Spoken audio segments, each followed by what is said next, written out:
ஜெய ஜெய சங்கர ஹர ஹர சங்கர காஞ்சி சங்கர காமாட்சி சங்கர மகாபரியவா சரணம். காஞ்சி மகான் மகாபரிவா சங்கடகர சதுர்த்தி நாளில் நம்ம விநாயக பெருமானை நினைத்து அனைவருமே தீபத்தை ஏற்றத்தான் செய்வோம். ஆனால் அந்த வெறும் தீபத்தை மட்டும் நம்ம ஏற்றுவதை விட நான் சொல்லக்கூடிய இந்த இலை மீது வைத்து இந்த ஒரு தீபத்தை ஏற்றும் பொழுது இன்னும் சில சிறப்பம்சங்கள் உங்களுடைய வாழ்க்கைக்குள்ள நிச்சயமாக ஏற்படும்.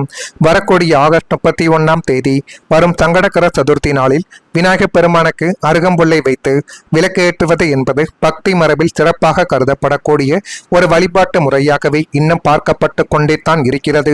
அருகம்புல் விநாயகருக்கு மிகவும் பிரியமான ஒரு விஷயம் என்ற நம்பிக்கையில் நீங்கள் இந்த அருகம்புல்லை வைத்து நீங்கள் விநாயக பெருமானுக்கு தீபத்தை ஏற்ற வேண்டும். இது எத்தனை முறையில் ஏற்றினால் நன்மைகள் ஏற்படும் என்பதையும் நான் வரிசையாக கூறுகிறேன்.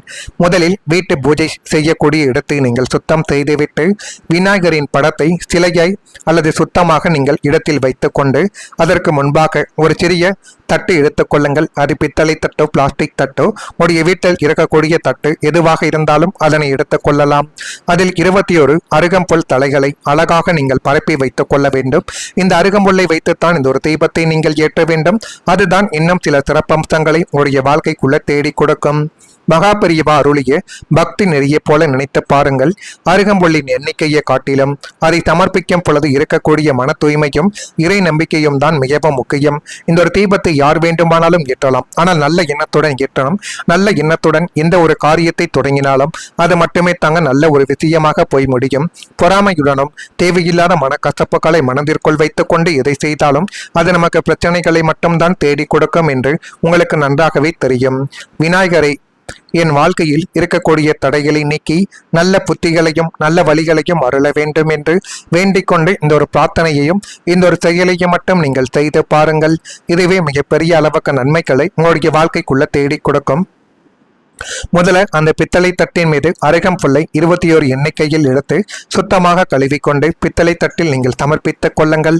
அதற்கு மேல் நேரடியாக விளக்கை வைப்பதற்கு பதிலாக ஒரு சிறிய மண் அகல் விளக்கு அல்லது உலக விளக்கை பாதுகாப்பாக வைக்கக்கூடிய தனித்தட்டு அடிப்பை நீங்கள் பயன்படுத்தி கொள்ளலாம். அருகம்புல் உலர்ந்த புல் என்பதால் தீப்பற்றக்கூடிய அபாயங்கள் இருக்கும். எனவே தீபத்தின் திரி அல்லது தீ அருகம்புல்லை தொடாதபடி பார்த்து கொள்ள வேண்டும். விளக்கில் நல்லெண்ணெய் ஊற்றி திரியை வைத்து ஏற்றி விநாயகரை மனதில் நினைத்துக் கொண்டு வழிபாட்டை மட்டும் நீங்கள் தொடங்குங்கள். தீபம் ஏற்றியதும் அவசரமாக எதையும் நீங்கள் கேட்க வேண்டாம். முதலில் விநாயகரை அமைதியாக பார்த்து கொண்டு என் மனதில் இருக்கும் பயம் குழப்பம் கவலை நீங்கி நல்ல எண்ணங்கள் பிறக்க வேண்டும். நான் செய்யக்கூடிய நல்ல காரியங்களில் இருக்கும் தடைகள் எல்லாம் விலக வேண்டும் என்று பிரார்த்தனை செய்யுங்கள். பின்னர் 21 அருகம்புல் தலைகளையும் விநாயகருடைய திருவடியில் நீங்கள் சமர்ப்பிக்கலாம். ஒவ்வொரு தலைகளையும் வைக்கும் பொழுதும் விநாயகருடைய நாமத்தை நினைத்து கொண்டு செய்வது இன்னும் சிறப்பு. உங்களுக்கு தெரிந்த விநாயகர் மந்திரத்தை அல்லது ஓம் கம் கணபதியே நமக என்று பக்தியுடன் நீங்கள் இந்த ஒரு மந்திரத்தை சொல்லி இந்த ஒரு செயலை செய்யலாம். காஞ்சி மகான் மகாபரிவா சொல்லும் எளிய பக்தி வழியை மனதில் வைத்துக் கொள்ளுங்கள். இறைவனுக்கு நாம் கொடுக்கக்கூடிய பொருளை விட கொடுக்கும் பொழுது இருக்கக்கூடிய மனம்தான் உயர்ந்தது என்பதை காஞ்சி மகான் அடிக்கடி கூறிக்கொண்டே இருப்பார். அருகம்புல் மிகவும் சாதாரணமான பொருளாகவே தோன்றினாலும் விநாயகருக்கு அதை பக்தியுடன் சமர்ப்பிப்பது நம்முடைய அகந்தையை குறைத்து எளிமையான இறைவனை அணுக வைப்பதற்கு நல்ல ஒரு பதிலாகவே உங்களுடைய வாழ்க்கைக்குள்ள கிடைக்கும். இந்த வழிபாட்டை செய்யும் பொழுது இதனால் எனக்கு கோடி நன்மைகள் கட்டாயம் நடக்கும் என்று எண்ணாமல் இறைவனுடைய அருள் கிடைக்கட்டும், என்னுடைய முயற்சிகள் நல்ல பலனை தேடி கொடுத்தால் போதும் என்பதை மட்டும் நீங்கள் மனதிற்குள் நினைத்துக் கொள்ளுங்கள். இதுவே மிகப்பெரிய அளவுக்கு நன்மைகளை உங்களுடைய வாழ்க்கைக்குள்ள தேடி கொடுக்கும். இதனை மட்டும் செய்து பாருங்கள். மறக்காம நம்முடைய மகாபரிவா சேனலுக்கு ஒரே ஒரு சப்ஸ்கிரைப் மட்டும் செய்து வைத்துக் கொள்ளுங்கள். நன்றி, வணக்கம்.